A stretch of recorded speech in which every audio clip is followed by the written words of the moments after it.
Class 5-এ পড়ুয়া এক মেধাবী শিশু তার বাবার সাথে কামারের কাজ করছে।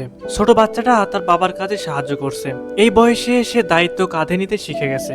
শুধু তাই নয়, দেখুন কিভাবে কয়লা পুড়িয়ে প্রায় 1200 ডিগ্রি সেন্টিগ্রেড তাপে দগদগে আগুনে লোহা পুড়িয়ে পিটিয়ে তৈরি করছে দা, বটি, ছুরি, কুড়াল, চাকু সহ ধারালো নানা ধরনের হাতিয়ার। মুসলমানদের অন্যতম বৃহৎ ধর্মীয় উৎসব ঈদুল আজহা অর্থাৎ কোরবানির ঈদকে সামনে রেখে ব্যস্ত সময় পার করছে কামাররা। সাধারণত বছরের যে কোনো সময়ের চেয়ে ঈদের আগে এদেশের ব্যস্ততা বেড়ে যায় কয়েক গুণ।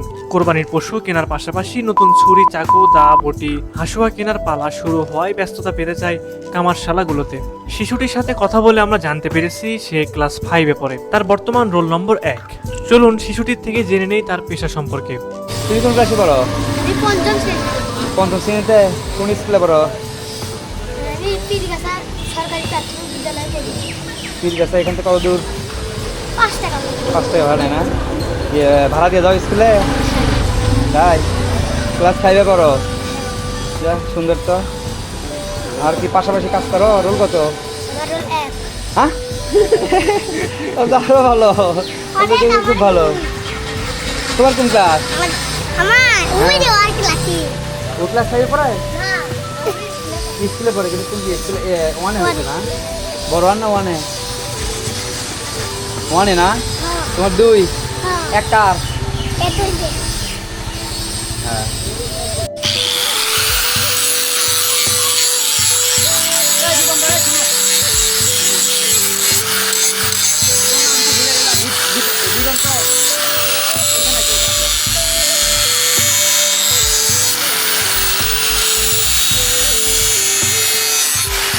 বাবা আর ছেলে মিলে বটি বানাচ্ছে।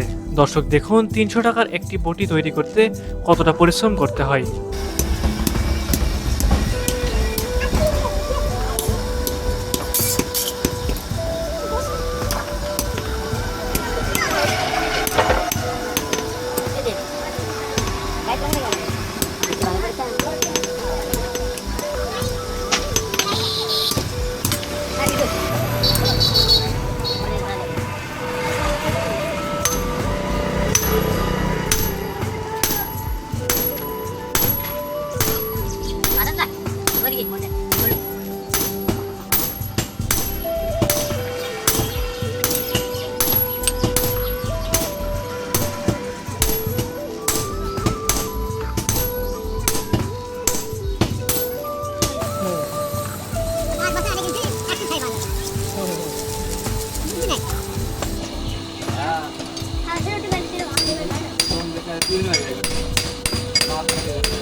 একবারে কাজ শেষ করতে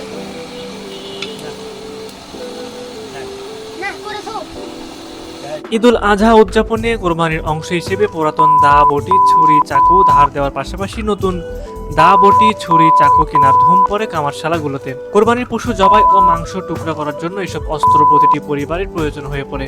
বছরের অন্যান্য সময় এই অস্ত্রগুলো তেমন ব্যবহার না থাকায় অধিকাংশ পরিবারের মরিচা ধরে পড়ে থাকে। কোরবানির সময় এলেই নতুন অস্ত্র তৈরির পাশাপাশি অনেকেই পুরানোগুলো শান দিয়ে প্রস্তুত করেন। ফলে কাজের ধুম পড়ে যায় কামারদের দোকানে। কামারদের সঙ্গে কথা বলে জানা যায় সারা বছর তেমন কাজ থাকে না। কোরবানির ঈদের সময় দা, বটি, ছুরি, চাকু, হাঁসুয়া তৈরি ও বেচাকেনা ভালো হবে এমন আশায় বুক বাঁধেন কামাররা। তাদের সাথে কথা বলে জানা যায় তাদের সকলেরই পৈতৃক সূত্রে পাওয়া এই পেশা, তাই তারা ঐতিহ্য হিসেবে ধরে রাখছেন এই পেশাকে। কামার একটি প্রাচীন পেশা যার কাজ লোহার তৈরি জিনিসপত্র তৈরি করা। মূলত হিন্দু ধর্মের জনগোষ্ঠী এই পেশায় জড়িত। কামার বাড়ি মানে লোহা পিটানোর অবিরাম ছন্দ, লোহা পিটিয়ে গৃহস্থালী জিনিস বানানো কর্মকারদের ঐতিহ্যবাহী পেশা। কামারের মূল যন্ত্র হাপড়, দড়ি টানলেই হাপড়ের জোরালো বাতাস পেয়ে কয়লা পুড়ে প্রায় 1200 ডিগ্রি সেন্টিগ্রেড তাপে তেতে লাল হয়ে যায় কাঁচা লোহা। লোহা গরম করে তাকে পিটিয়ে বিভিন্ন আকারে জিনিস তৈরি করা হয়। প্রাচীন বাংলায় কৃষিকাজের সূত্রপাতের পর থেকে শুরু হয় লোহার কারিগরি। গৃহস্থালী এই কৃষিকাজে ব্যবহৃত অধিকাংশ লোহার যন্ত্রপাতি কামাররা প্রস্তুত করে।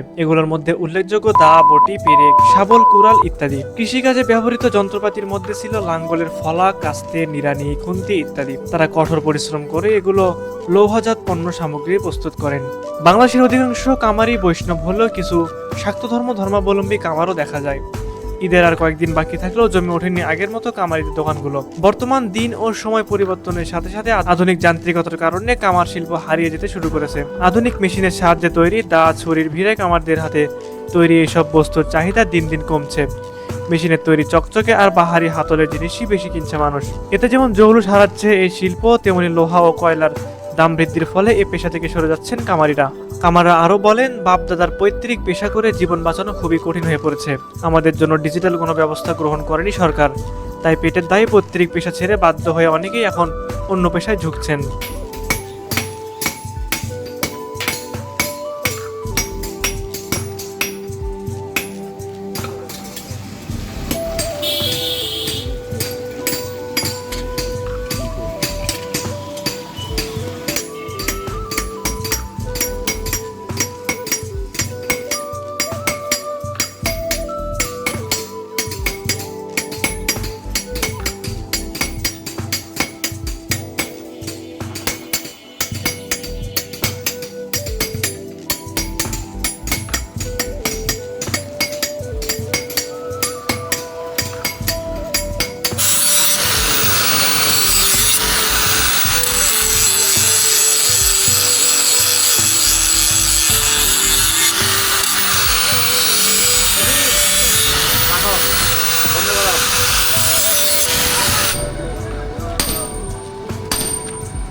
চল্লিশ কি আনা আনা হ্যাঁ 40 বছর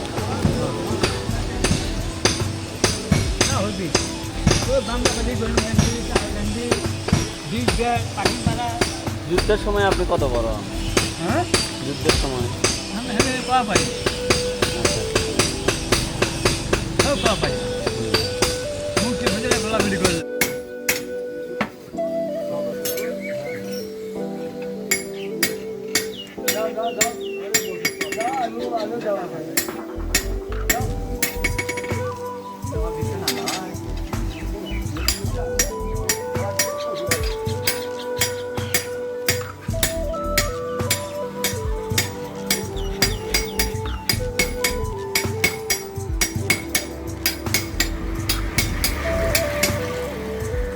নাবিল চলো কটা বাজে দেখো তো ভাই 3:30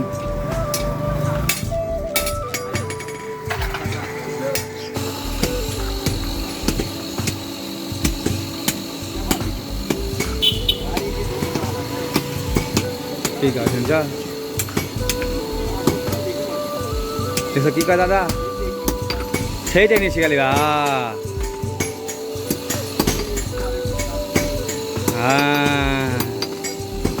দাদা রাইট কথা বলছে একদম বুঝছো দীপ শিখতে হবে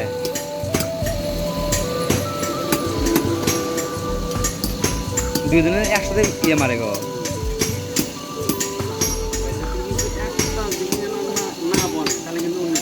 হ্যাঁ মাফ হয়ে যায়